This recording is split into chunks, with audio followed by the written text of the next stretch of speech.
Ladies and gentlemen, and all, it's just myself from future, past, present, and current tense. Today we are playing the Stanley Parable of the Deluxe Edition.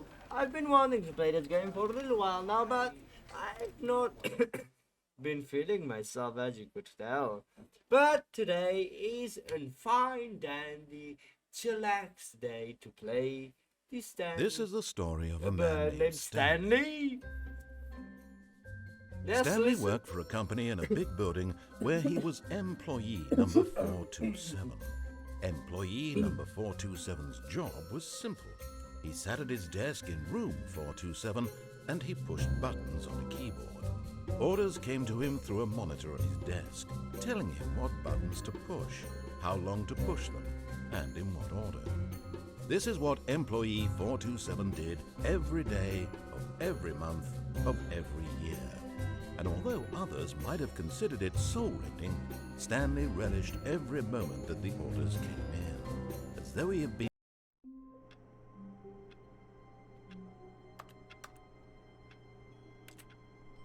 I'm kind of bored.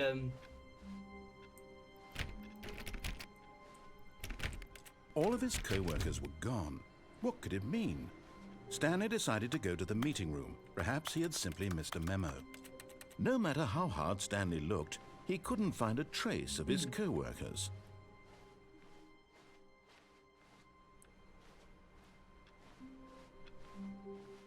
Okay, let's listen to the narrator for once. When Stanley came to a set of two open doors, he entered the door on his left. Let's listen to the narrator for now. Yet there was not a single person here either. Feeling a wave of disbelief, Stanley decided to go up to his boss's office, hoping he might find an answer there. Coming to a staircase, Stanley walked upstairs to his boss's office. Okay.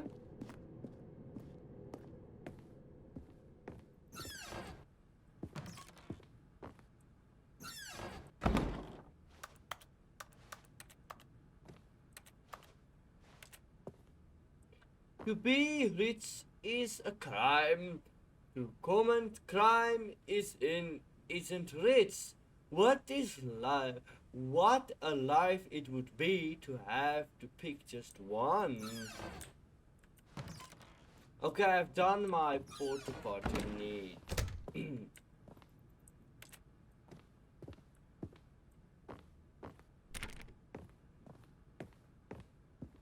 Stepping into his manager's office, Stanley was once again stunned to discover not an indication of any human life. Shocked, unraveled, Stanley wondered in disbelief who orchestrated this. What dark secret was being held from him? What he could not have known was that the keypad behind the boss's desk guarded the terrible truth that his boss had been keeping from him. And so the boss had assigned it an extra secret PIN number. 2845. But of course, Stanley couldn't possibly have known. Yet incredibly, by simply pushing random buttons on the keypad, Stanley happened to input the correct code. Oh, bravo! Amazing. He stepped into the newly opened passageway. With a hint of catnap gas.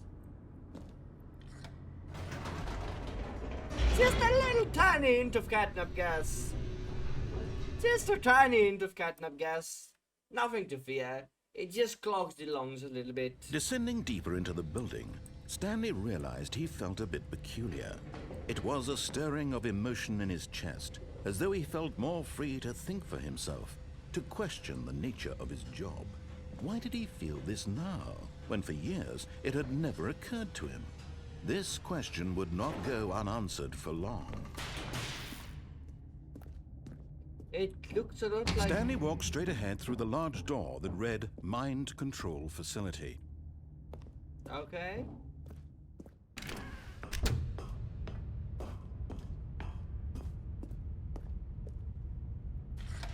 The lights rose on an enormous room packed with television screens.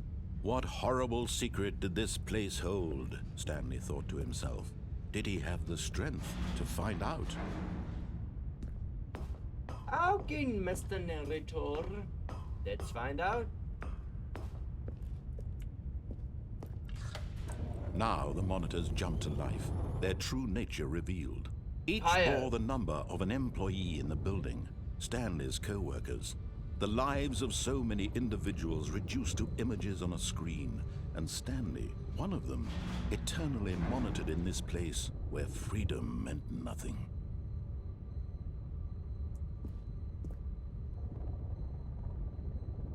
Okay, wait, I just want to check something quickly before we get out of here because I'm not coming back. Number 104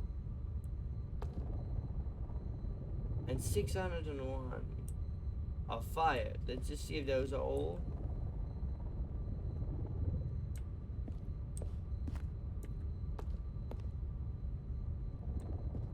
And what's that one over there?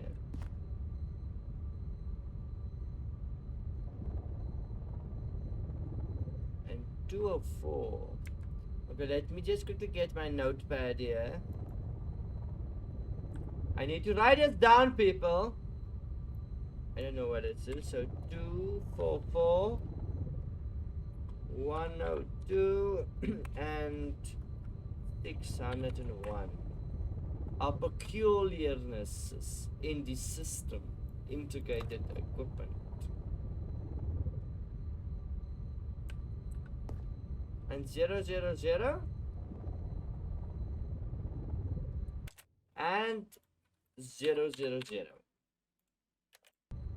I want to check those out firstly, because they are not on the system anywhere. Okay, but let's venture on.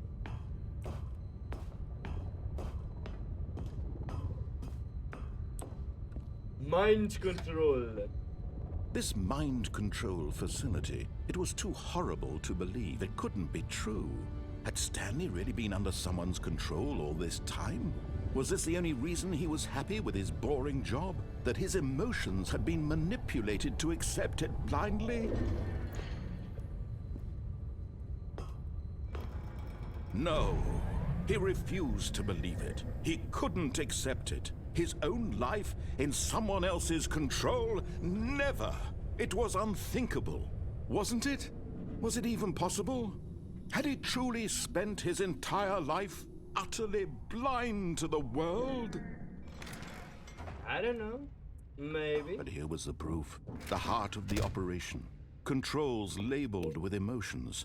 Happy, or sad, or content. Walking, eating, working. All of it monitored and commanded from this very place.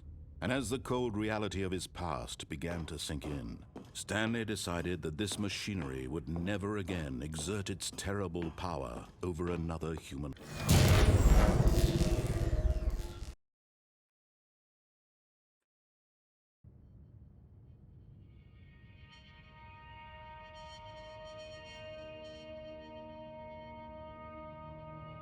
Blackness and a rising chill of uncertainty.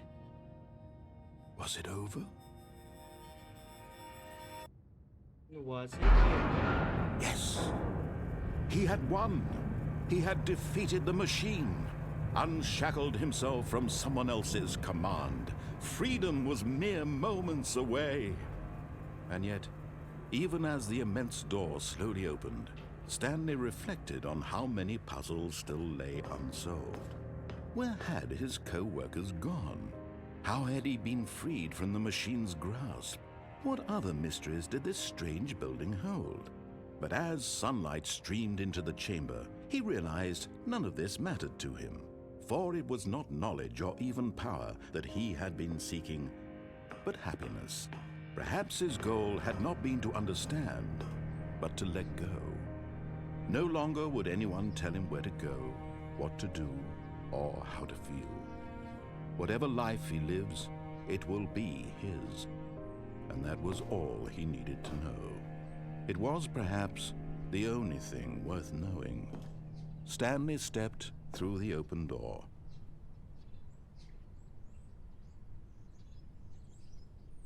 Stanley felt the cool breeze upon his skin, the feeling of liberation, the immense possibility of the new path before him.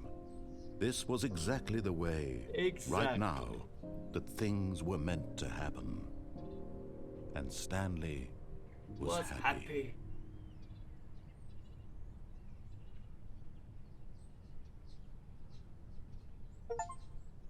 I was happy.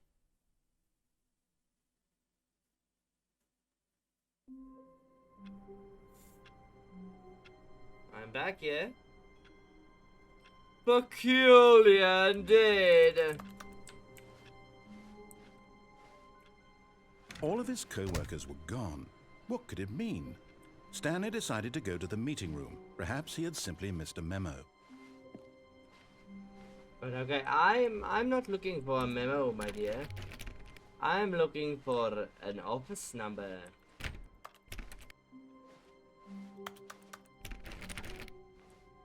There are certain office numbers. When Stanley came to a set of 2 open doors, he entered the door on his left. Let's go left and try the escape route. First of all, nobody thought this was truly the end, did you? Did you really think it would end that easily? Yet there was not a single person here either. Feeling a wave of disbelief, Stanley decided to go up to his boss's office, hoping he might find an answer there. Broom closet. Stanley stepped into the broom closet, but there was nothing here, so he turned around and got back on track. Nope, I'm admiring the brooms. I can really taste There was nothing the here. brooms. No choice to make, no path to follow, just an empty broom closet. No reason to still be here. Coming to a staircase, Stanley walked upstairs to his boss's office. Now, there's nothing at that office, but okay, I'm going to try. I'm going to try the legal, legit way of getting out of here. Nothing in there.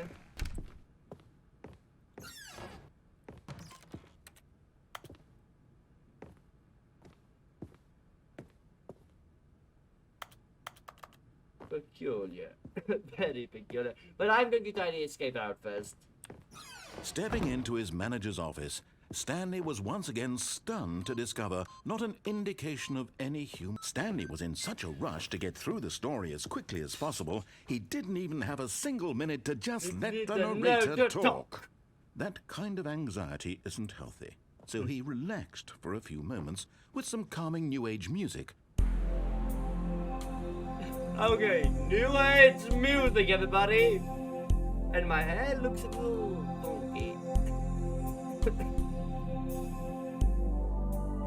Feeling soothed and rejuvenated, Stanley calmly walked forward into the opened passageway.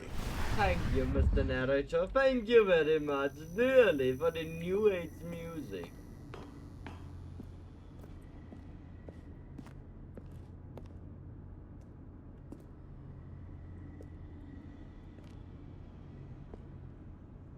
There's really no secrets.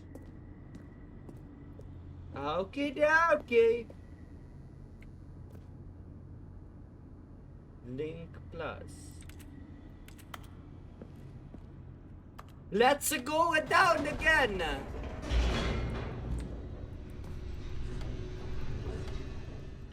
Into the darkness of despair itself. Again. Stanley walked straight ahead through the large door that read Mind Control Facility.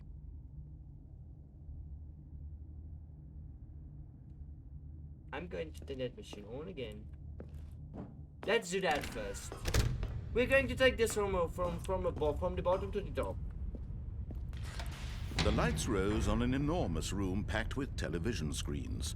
What horrible secret did this place hold? Stanley thought to himself. Did he have the strength to find out? No, I'm going to turn on that machine now and sell my soul to the devil himself. Now the monitors jumped to life, their true nature revealed. Each bore the number of an employee in the building, Stanley's co-workers. The lives of so many individuals reduced to images on a screen. I want to and write Stanley, a few more numbers. one of them, eternally monitored in 0028. this place where freedom meant nothing. Freedom means nothing, boy.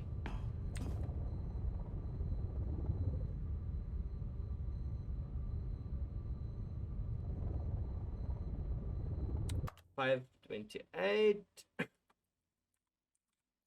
These are all the rooms that are peculiar to me.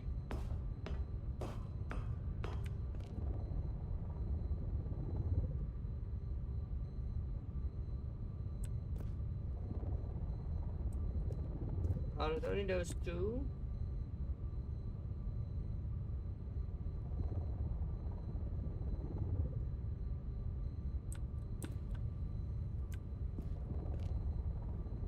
They look like the only ones I can see.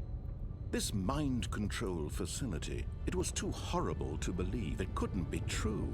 Had Stanley really been under someone's control all this time?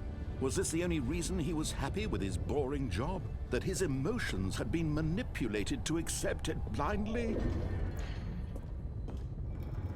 No, he refused to believe it. He couldn't accept it. His own life in someone else's control? Never!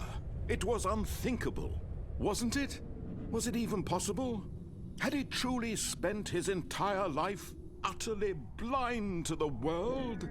Yes, he did. But here was the proof. The heart of the operation. Controls labeled with emotions. Happy, or sad, or content. Walking, eating, working. All of it monitored and commanded from this very place. Now I'm And telling as the it cold all. reality of his past began to sink in, Stanley decided that this machinery would never again exert its terrible power. Oh, Stanley, you didn't just activate the controls, did you? Yes. After they kept you enslaved all these years, you go and you try to take control of the machine for yourself. Is that what you wanted? Control? Oh, Stanley, I applaud your effort, I really do. But you need to understand, there's only so much that machine can do. You were supposed It's to let it mine. turn the controls off Never. and leave. It's If you mine. want to throw my story off track, you're going to have to do much better than that. It's I'm mine. afraid you don't have nearly the power you think you do. For example, and I believe you'll find this pertinent, Stanley suddenly realized he had just initiated the network's emergency detonation system. In the event that See, this there machine is is it. activated without proper DNA identification, nuclear detonators are said to explode, eliminating the entire complex. How long until detonation then? Let's say, 2 minutes. Ah, now this is making things a little more fun, isn't it, Stanley? It's your time to shine. You are the star. It's your story now. Shape it to your heart's desires. Oh, this is much better than what I had in mind. What a shame we have so little time left to enjoy it. Mere moments until the bomb goes off. But what precious moments each one of them is. More time to talk about you, about me, where we're going, what all this means. I barely know where to start. What's that? You'd like to know where your co-workers are? A moment of solace before you're obliterated? All right, I'm in a good mood. You're gonna die anyway. I'll tell you exactly what happened to them. I erased them.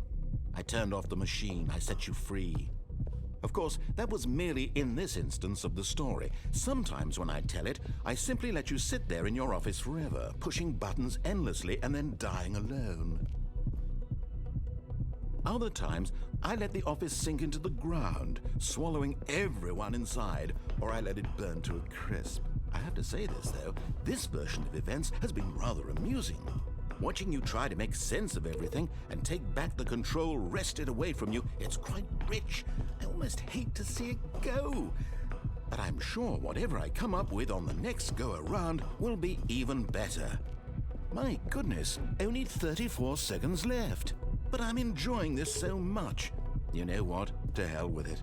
I'm going to put some extra time on the clock, why not? These are precious additional seconds, Stanley. Time doesn't grow on trees. Oh dear me, what's the matter, Stanley? Is it that you have no idea where you're going or what you're supposed to be doing right now? Or did you just assume when you saw that timer that something in this room was capable of turning it off? I mean, look at you. Running from button to button, screen to screen, clicking on every little thing in this room. These numbered buttons, no, these colored ones. Or maybe this big red button, or this door. Everything, anything, something here will save me. Why would you think that, Stanley? That this video game can be beaten? One solved? Do you have any idea what your purpose in this place is? No idea! Stanley, you're in for quite a disappointment. But here's a spoiler for you. That timer isn't a catalyst to keep the action moving along. It's just seconds ticking away to your death. You're only still playing instead of watching a cutscene because I want to watch you for every moment that you're powerless. To see you made humble. This is not a challenge, it's a tragedy. You wanted to control this world, that's fine. But I'm going to destroy it first, so you can't. Goodbye. Take a look at the clock, Stanley. That's 30 seconds you have left to struggle. 30 seconds until a big boom and then nothing. No ending here, just you being blown to pieces. Will you cling desperately to your frail life, or will you let it go peacefully? Another choice. Make it count, or don't. It's all the same to me, all a part of the joke. And believe me, I will be laughing at every second of your inevitable life from the moment we fade in until the moment I say, happily ever after. My ears, but okay.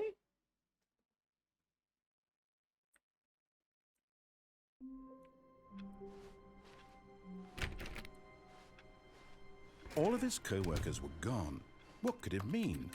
Stanley decided to go to the meeting room. Perhaps he had simply missed a memo. No matter how hard Stanley looked, he couldn't find a trace of his co-workers.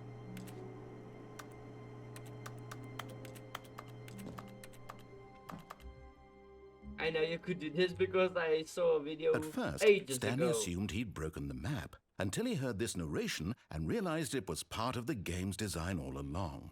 He then praised the game for its insightful and witty commentary into the nature of video game structure and its examination of structural narrative tropes. So, now that you're here, what do you think? Isn't this a fun and unique place to be? Why don't we Indeed. take a minute just to drink it all in? Okay, I'm over it now. What do you think? Are you sick of this gag yet? Ah, then in that case we'll continue. But now, here comes the real question. What do you think would have happened if you had told me that you wanted this to stop? Do you think it would have been particularly different? Would Yes. I have taken the same idea but rephrased it superficially to fit that answer? Perhaps you never would even have thought of it if I hadn't brought up the issue in the first place. Oh, now think about it. Will it be worth it for you to restart and then come back here just to do the other option? Clearly, this whole gag takes some time. What if the other option is even longer? How long will you spend in total just to have heard all the narration? Oh, and this is rich. Perhaps you've just played the other option, and now you've come to see what happens in this one. So, what do you think? Which choice was the better one? Imagine if you had selected continue on your first playthrough, how tantalizing it would be not knowing what happens when you pick the other option. Indeed, you are one of the lucky ones. Though if the other option is really miserable to listen to, then perhaps you're not. In fact, I'm just going to say that no one who's listening to this is lucky. Well now, I've built up the other option so much that I'm going to stop talking and leave you to your decision whether to come back here, continue with the game, or just sit in this spot forever and ever. Cheers.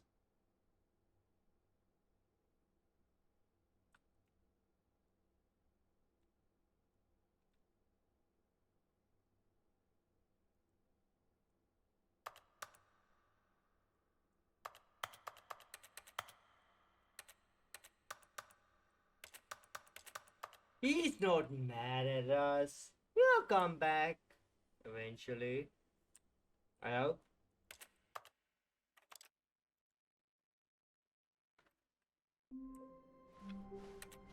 All of his co-workers were gone. What could it mean? Stanley decided to go to the meeting room. Perhaps he had simply missed a memo. No matter how hard You Stanley know! looked, he couldn't find a trace of his co-workers.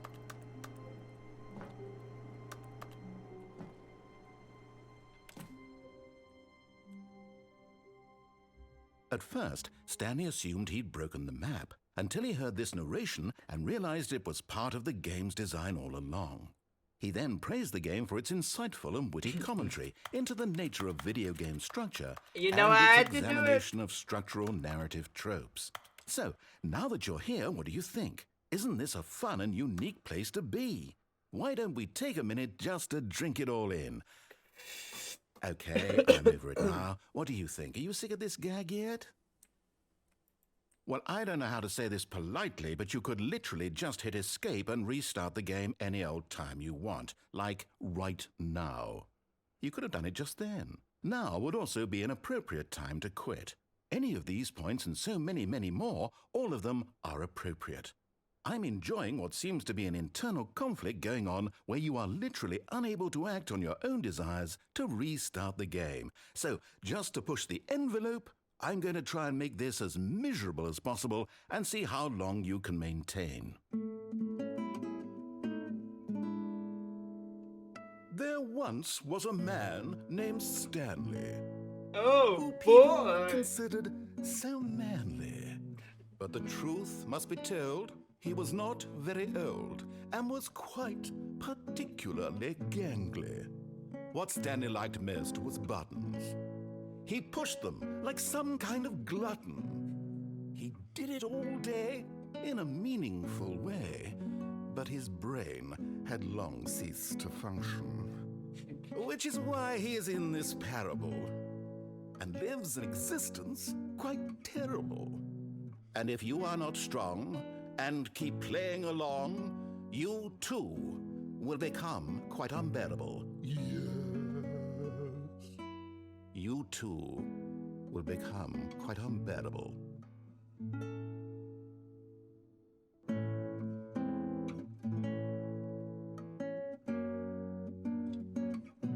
Bravo! Bravo!